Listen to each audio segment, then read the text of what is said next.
Memori atau ingatan, kemampuan individu dalam menyimpan suatu informasi dan pengetahuan dan membutuhkannya kembali pada saat dibutuhkan. Terdapat 3 tahap proses kerja memori menurut Parkinson dan kawan-kawan. Yang pertama itu ialah proses encoding, di mana proses tahap awal memori melalui aktivitas pengkodian. Misalnya, mengubah hasil pengamatan dari penglihatan, pendengaran, dan peraba. Contohnya ialah pada saat pertama kali kita melihat buah di pasar. Kita melihat buah apel. Kita melihat bentuknya seperti apa, warnanya seperti apa. Maka akan secara otomatis pada saat kita melihat kembali buah tersebut, kita akan mengetahui bahwa buah yang bentuknya seperti itu ialah buah apel. Kedua ialah proses storage. Proses storage atau rotasi, proses pengendapan atau penyimpanan sebuah informasi dalam suatu tempat tertentu. Proses ini juga dikatakan proses interval, yang mana semakin lama interval akan semakin lemah untuk dimunculkan, sehingga semakin mudah lupa dan susah untuk dimunculkan kembali. Maksudnya ialah ketika kita menghafal dan hafalan itu tidak pernah kita ulang kembali atau tidak pernah kita latih kembali, maka secara otomatis hafalan itu akan hilang dengan sendirinya. Yang ketiga, proses revival. Proses memunculkan kembali informasi yang telah disimpan dalam otak. Proses ini dibagi menjadi 2 macam. Yang pertama, proses recognize, yaitu usaha memunculkan kembali informasi melalui stimulus. Contohnya, bentuk ujian dengan tipe ganda. Bentuk ujian dengan tipe ganda ini merupakan contoh dari stimulus, karena dengan melihat ganda kita bisa mengingat kembali apa jawaban dari soal tersebut. Yang kedua, recall. Recall ialah usaha memunculkan kembali ingatan informasi tanpa melalui stimulus.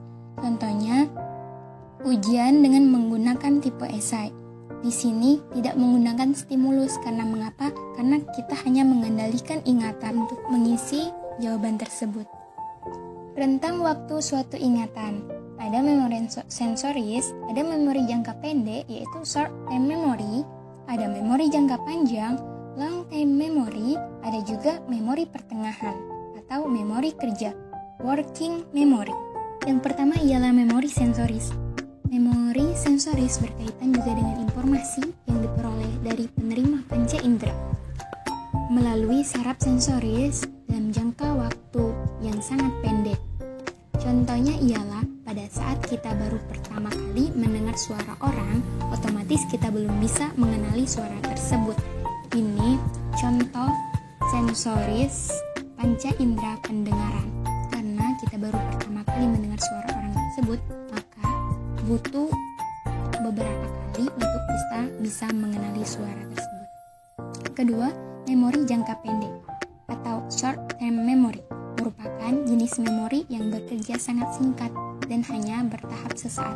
Memori ini dikatakan memori jangka pendek disebabkan selain rentang waktu tersimpannya yang sangat singkat, juga karena proses pengingat yang cenderung dipaksa dan disegerakan, dan juga setelah menghafal informasi cenderung dilupakan karena dianggap sudah tidak berguna lagi.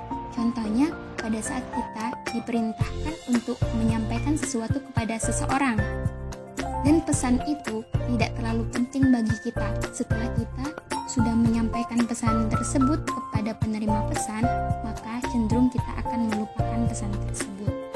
Yang ketiga, memori jangka panjang atau long term memory. Memori yang memiliki kemampuan penyimpanan sebuah informasi atau pengetahuan dalam jangka waktu yang sangat lama dan cenderung menetap dalam otak.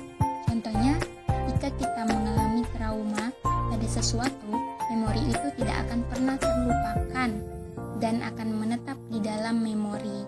Yang keempat ialah memori pertengahan atau memori kerja, working memory. Merupakan memori yang mampu menyimpan sebuah informasi tidak terlalu singkat dan tidak juga terlalu lama atau sedang-sedang saja. Memori kerja berguna dalam proses-proses permasalahan. Artinya Artinya, memori jenis ini bekerja sebagai tempat pertemuan informasi-informasi jangka panjang dan jangka pendek untuk memecahkan suatu permasalahan yang sedang dialami, baik dalam bentuk mengerjakan soal-soal maupun mencari solusi atas permasalahan-permasalahan. Seperti yang saya katakan tadi, misalnya trauma.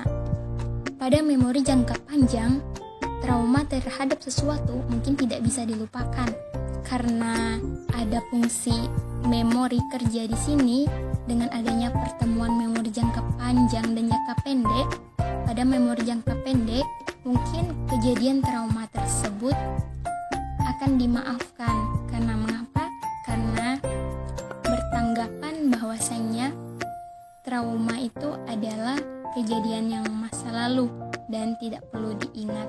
Jadi, fungsi memori kerja ini memecahkan masalah antara memori jangka panjang dan memori jangka pendek. Dengan adanya pertemuan memori ini, kejadian trauma tadi bisa dimaafkan walaupun tidak bisa dilupakan, dan kita cenderung tidak hanya memikirkan hal-hal tersebut. Yang terakhir, konsep dasar terjadinya lupa. Berbicara tentang ingatan, maka selalu terionisasi dengan lupa. Lupa merupakan ketidakmampuan seorang individu untuk memunculkan atau memanggil kembali informasi atau pengetahuan yang pernah dimilikinya pada saat dibutuhkan. Kejadian lapangan membuktikan ada seseorang yang sulit menghafal dan susah juga untuk melupakan. Ada juga orang yang mudah menghafal dan ia juga mudah melupakan.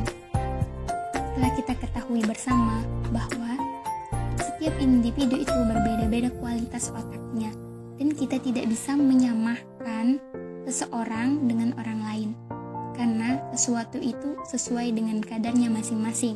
Dan juga kita sering dengar pepatah yang mengatakan, banyak ilmunya maka banyak juga lupanya, sedikit ilmunya maka sedikit juga lupanya, dan tidak punya ilmu maka tidak ada juga yang akan dilupakannya.